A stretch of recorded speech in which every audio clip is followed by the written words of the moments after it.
बात है, जो भी चीज़ें हमारी सिंबल्स की हैं यानी वो चीज़ों पर ध्यान रखना चाहिए। तो मैं इस मौके पर पधारे हुए सभी सम्माननीय बुद्धिजनों को हार्दिक अभिनंदन करते हुए तो मैं हल्की सी थोड़ी सी बातें कहूँगा। देखिए, सम्राट अशोक जो है वो कहाँ से पैदा होते हैं? सम्राट अशोक तब बने जब उन्होंने बुद्ध को अपनाया। यदि वो बुद्ध को नहीं अपनाते होते तो मेरे ख्याल से आज हम उनकी जयंती नहीं मना रहे होते। तो अब फिर बुद्ध कैसे बने?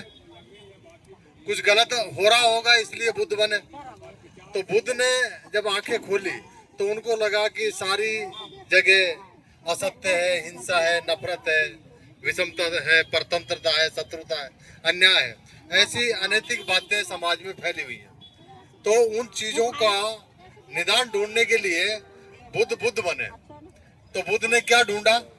बुद्ध ने ढूंढा कि ठीक है, बहुत सारी चीजें जो मैंने ढूंढी, लेकिन वो मैंने मेरे लिए ढूंढी। उनसे केवल मैं अपना भला कर सकता हूँ, दूसरे का नहीं कर सकता। दूसरे का भला कैसे होगा?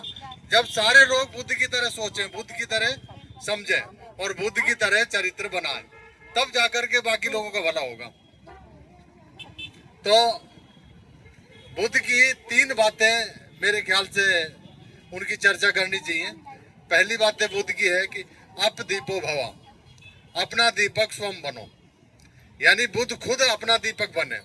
और यही अपेक्षा उन्होंने बाकी लोगों से रखी कि भाई मैं तो बन गया, ये फायदा मुझे मिलेगा, लेकिन आप लोगों को तब तक नहीं मिलेगा जब आप खुद दीपक नहीं बनो।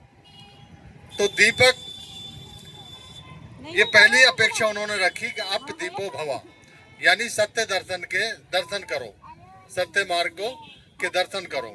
ये उनकी पहली बात है। अब दूसरी बात क्या है कि सबको हम नहीं समझा सकते। तो समाज में 2 तरह के लोग रहते हैं, एक सदाचारी होते हैं और दूसरे दुराचारी होते हैं। तो दुराचारी को अलग कर दो और सदाचारी को एक साथ जोड़ लो। तो ये दूसरी बात बुद्ध की हमें समझ में आती है कि बुद्ध का जो दर्शन है वो किन को समझाना है? बहुसंख्यक लोगों को समझाना है। बहुसंख्यक लोगों को समझाने के लिए उन्होंने क्या कहा कि चरत भिक्वे चारिकम बहुजन हिताय बहुजन सुखाय। बहुसंख्यक लोगों को सदाचारी बनाइए। सभी लोगों को सदाचारी नहीं बना सकते, तो दुराचारी लोगों को अलग कर दीजिए और बहुसंख्यक लोगों को सदाचारी बनाइए। ये उनकी दूसरी बात है। फिर तीसरी बात क्या है? तीसरी बात बुद्ध ने कहा कि भवतु सब मंगलम, सबका कल्याण होना चाहिए। यानी कहने को तो वो ये कह रहे हैं कि बहुसंख्यक समाज को आप सदाचारी बनाइए। जब मेजॉरिटी सदाचारी हो जाती है तो जो सदाचारी, जो मेजॉरिटी के लोग हैं, उनकी ये भावना होनी चाहिए कि भवतु सब मंगलम, सबका कल्याण होना चाहिए। तो मेरे ख्याल से बुद्ध की ये 3 बातें मुझे लगती है कि आंदोलन की दृष्टि से इन 3 बातों को हमें पकड़ना चाहिए। पहला, अप दीपो भवा, अपना दीपक स्वयं बनो, यानी तार्किक बनो, वैज्ञानिक बनो, वैज्ञानिक सोच के बनो, है ना? ये पहली बात है। और दूसरी बात, बहुसंख्यक लोगों को ऐसा बनाओ, ये दूसरी बात है। और जब बहुसंख्यक बन जाए तो आपकी जो नफरत है वो अल्पसंख्यक लोगों के लिए नहीं होनी चाहिए, दुराचारी लोगों के लिए नहीं होनी चाहिए। इसलिए बुद्ध ने कहा कि भवतु सब मंगलम, सबका कल्याण होना चाहिए। तो ये 3 बातें उनकी ये आती हैं। अभी 3 बातों से सम्राट अशोक पैदा होते हैं। सम्राट अशोक ने कलिंग विजय किया और कलिंग विजय करने के बाद उन्होंने कहा कि मैं तो किसको विजय किया? मैंने टूटे हुए हाथ, कटे हुए नरमुंड, जले हुए खेत खलियान, तो ये सब कुछ मैंने, कलिंग जो इतना सुंदर प्रदेश था उसको मैंने बर्बाद कर दिया। तो ये मेरी विजय नहीं है। तो उनको समझ में आया कि विजय तो वो है कि जो दिलों से जीती जाए, न कि तलवार के बल पे। तो बुद्ध, सम्राट अशोक ने तलवार को फेंक दिया और क्या अपनाया? उन्होंने दया, करुणा और प्रेम को अपनाया और उसके तहत उन्होंने ये सारी चीजें समझी और ये चीजें कलिंग युद्ध के बाद में सम्राट अशोक 1 साल तक हमारे यहाँ विराटनगर में रहे, जो हमारे बहुत नजदीक है। 1 साल तक रहे। पहला शिलालेख उन्होंने विराटनगर में लिखवाया और यहाँ पूरा 1 साल तक वो उन्होंने विपස්සना सीखा और ध्यान को सीखा। और ध्यान को सीखने के बाद में वो बोधिसत्व या बुद्धत्व के ऊंचाइयों पर वो पहुंचे। पूरी तरीके से उन्होंने धम्म को सीख करके धम्म के अनुरूप उन्होंने शासन चलाया। अब शासन चलाने के लिए उन्होंने 3 काम किए कि ये दर्शन तो है, लेकिन दर्शन केवल दर्शन से दर्शन इंप्लीमेंट नहीं होता।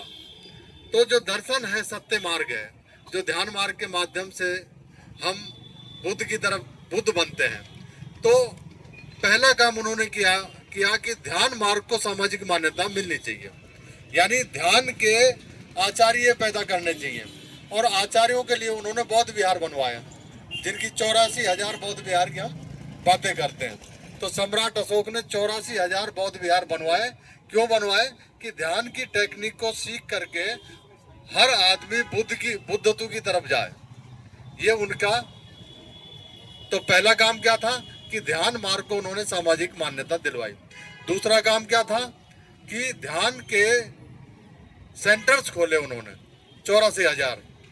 और तीसरा काम क्या किया? बुद्ध का जो दर्शन है, फिलॉसफी है, उसको उन्होंने सिंबलाइज किया। बुद्ध का दर्शन क्या है? जैसे सम्राट अशोक स्तंभ है, तो स्तंभ के अंदर 4 हाथ, 4 शेर है, बीच में चक्र है। तो ये सारी चीजें अष्टांगिक मार्ग है, अष्ट चक्र है। तो ये सारी चीजों को उन्होंने सिंबलाइज किया। तो किसी भी दर्शन को अगर जनता के बीच में ले जाना है तो दर्शन जुबान से नहीं जाता। जुबान से समझा, दिमाग से समझा जाता है, जुबान से बोला जाता है, लेकिन समझने और बोलने से चीजें स्टेब्लिश नहीं होती। उनको स्टेब्लिश करने के लिए आपको उनके संस्थान खड़े करने होंगे। तो 84,000 उन्होंने संस्थान खड़े किए और संस्थानों में पत्थरों के ऊपर शिल्प कला के माध्यम से उन्होंने उनको सिंबलाइज किया।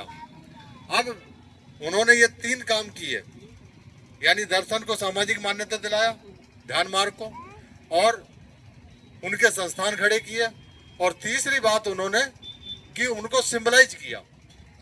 अब ये तीनों बातों की वजह से पूरे आदि धरती के ऊपर सम्राट अशोक ने भगवान बुद्ध के विचारों को जन जन तक पहुंचा दिया। अब इनको खत्म कैसे किया जाए? तो प्रतिक्रांतिवादी जो ताकतें थी वो भी सोच रही थी कि भाई इनके ध्यान मार्ग को सामाजिक मान्यता मिल गई, इनकी संस्थान खड़े हो गए 84,000 बुद्ध विहारों के नाम पर, और इनके पत्थरों के शिल्प कला के माध्यम से इन्होंने उसको सिम्बलाइज भी कर दिया, जो पीढ़ी दर पीढ़ी ये लोगों के जीवन में उतर रहे हैं। तो प्रतिक्रांतिवादी ताकतों ने क्या किया? अब प्रतिक्रांतिवादी ताकतें जो हैं वो क्या करती हैं? तो पहला काम भाई इनका जो दर्शन है, जो ध्यान मार्ग है, उसको खत्म करना पड़ेगा। तो उन्होंने ध्यान मार्ग की जगह उन्होंने भक्ति मार्ग को दिया, यानी आप जानो मत, केवल मानो। जबकि ध्यान मार्ग क्या कहता है? जानो फिर मानो। लेकिन भक्ति मार्ग क्या कहता है? कि आप जानना नहीं है, केवल मान लो। हमने कहा कि ये गाय हमारी माता है तो इसको मान लो, अब इस पे सवाल मत करो। ये मूत्र में सारे के सारे गुण हैं, दूध में कोई ज्यादा कुछ मतलब नहीं है, आप दूध को गटक जाओ ये ज्यादा ठीक है। तो जो भक्ति मार्ग है वो हमें अंधभक्ति की तरफ ले जाता है। तो उन्होंने पहला जो हमला किया वो उन्होंने ध्यान मार्ग के ऊपर किया। अब ध्यान मार्ग के ऊपर हमला कैसे किया? एक वैकल्पिक मार्ग दिया। कौन सा? भक्ति मार्ग का। अब ये सारा समाज भक्ति मार्ग की तरफ चला गया। भक्ति से भगवान पैदा होता है, भगवान से अज्ञान पैदा होता है, भक्ति से अज्ञान पैदा होता है, अज्ञान से भगवान पैदा होता है, और भगवान से पहचान पैदा होती है। जो भगवान को मानता है वो हिंदू कहलाता है, और जो हिंदू कहलाएगा उसके ऊपर मनुस्मृति लागू हो जाएगी। और फिर मनुस्मृति को इम्प्लीमेंट करने के लिए उन्होंने मठ मंदिर आश्रम खड़े कर दिए। तो ये जो समाज जो तार्किक और वैज्ञानिक था, जो बुद्ध की और सम्राट अशोक के विचारों से ओतप्रोत था, उसको भक्ति मार्ग की तरफ ले गए। अब भक्ति मार्ग, फिर दूसरा काम क्या किया, भक्ति मार्ग को सिम्बलाइज किया। भय, भक्ति, भाग्य, भगवान, स्वर्ग, नरक, पाप, पुण्य, हवन, यज्ञ, चमत्कार, पाखंड, अंधविश्वास, इस तरीके की बातों के माध्यम से उन्होंने सिम्बलाइज किया। जो सम्राट अशोक ने जिन चीजों को सिम्बलाइज किया था, उनका इन्होंने विकृतीकरण किया। यानी भगवान बुद्ध को गणपति बना दिया, कहीं शंकर बना दिया, कहीं काल्पनिक कहानी गढ़ करके रामायण के माध्यम से राम बना दिया, कहीं महाभारत के माध्यम से ये जो पात्र हैं उनके वो बना दिए। तो हमारे जो तार्किक और वैज्ञानिक सिंबल थे उनका विकृतीकरण इन्होंने किया। और आज हम जो है यानी हीनयान से महायान, महायान से तंत्रयान, मंत्रयान, वज्रयान, इस तरीके से हम बदलते चले गए। और आज का जो हिंदू जो धर्म जिसको हम कह रहे हैं, जिसमें पूरा देश फंसा हुआ है, ये कुछ नहीं है, ये केवल विकृतीकरण है। मूल जड़ें तो हमारी सत्ता, हिंसा, प्रेम, समता, स्वतंत्रता की है, जो भगवान बुद्ध की है। लेकिन इन्होंने उनके विकल्प में असत्य, हिंसा, नफरत, परतंत्रता थोप दी हमारे ऊपर। तो आज हमारी पूरी विरासत को छीन लिया गया, यानी ध्यान मार्ग को छीन लिया गया, उसकी जगह भक्ति मार्ग दे दिया। और दूसरा जो हमारे सिंबल थे उनको छीन लिया, काल्पनिक सिंबल खड़े कर दिए। और जो हमारे मठ और ये बौद्ध विहार थे उनको छीन लिया, उनकी जगह आश्रम, मंदिर और उनका जो विकृतीकरण करके पूरी तरीके से हमसे पूरी विरासत को छीन लिया। तो ये पूरी की पूरी विरासत की लड़ाई है। आज 2200 साल बाद में डॉक्टर बाबा साहब अम्बेडकर ने संविधान बनाया, और संविधान में सारी की सारी चीजें वही डाली जो भगवान बुद्ध की हैं। और जो सारे सिंबल बाबा साहब ने क्या डाला, पहला सिंबल क्या है, राष्ट्रीय चिन्ह क्या है, सम्राट अशोक का स्तंभ है, जो लोकतंत्र में सबसे बड़ा वो है, राष्ट्रीय चिन्ह है। फिर झंडे में क्या है, 24 तीलियों का अशोक चक्र है। और फिर सत्यमेव जयते क्या है, ये हमारी विरासत का राष्ट्रवाद है, सत्य के लिए संघर्ष करिए।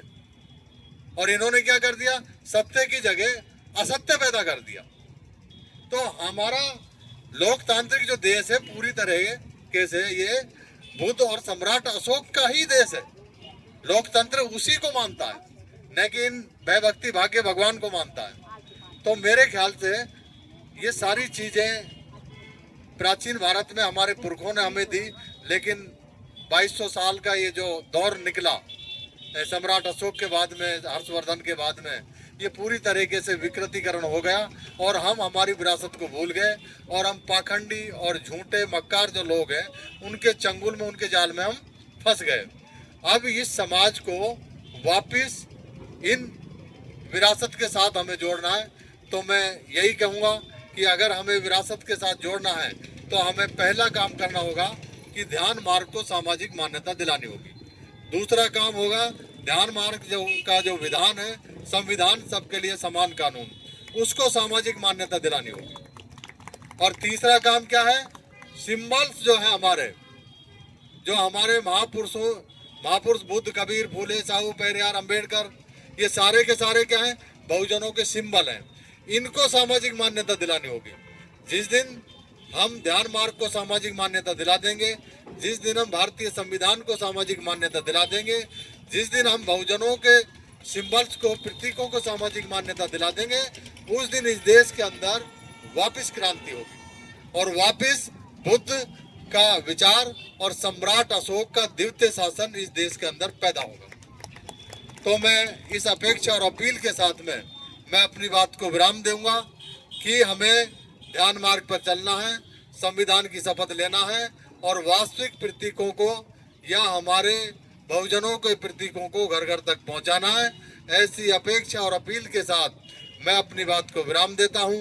जय लोकतंत्र, जय संविधान, जय भारत। धन्यवाद। बहुत बहुत धन्यवाद।